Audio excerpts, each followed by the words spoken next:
పరాభవ నామ సంవత్సరం. ఈ యొక్క పరాభవ అనగా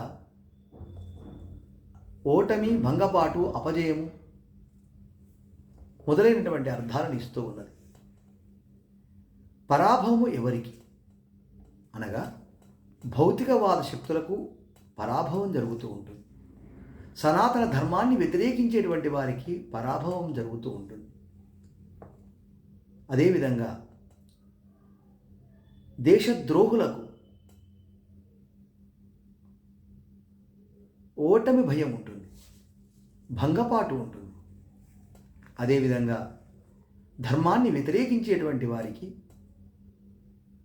దైవశక్తిని కించపరిచేటువంటి వారికి అందరికీ కూడా మరి పరాభవము, అపజయము, ఓటమి మొదలైనటువంటి కష్టాలు, నష్టాలన్నీ కూడా వస్తూ ఉంటాయి.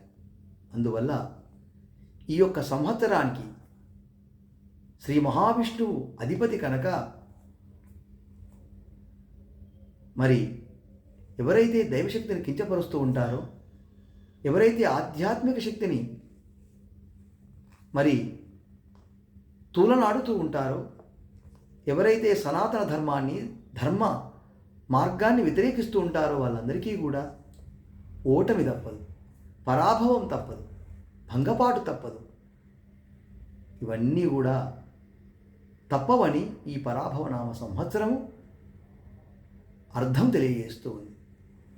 అందువల్ల జాగ్రత్తగా మరి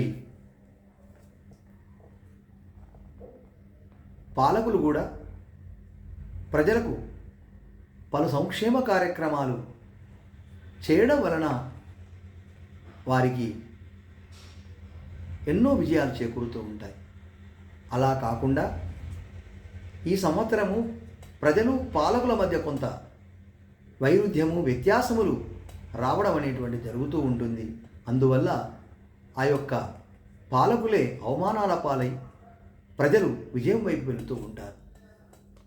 అందువల్ల ధర్మమే ఎక్కువగా గెలిచేటువంటి సంవత్సరంగా, దైవిక శక్తి, ఆధ్యాత్మిక శక్తి గెలిచేటువంటి సంవత్సరంగా, సనాతన ధర్మమే విజయం వైపు వెళ్ళే సంవత్సరంగా ఈ యొక్క పరాభవనామ సంవత్సరం ఉంటుందని ఈ యొక్క పరాభవనామ సంవత్సర అర్థం తెలియజేస్తూ ఉంది.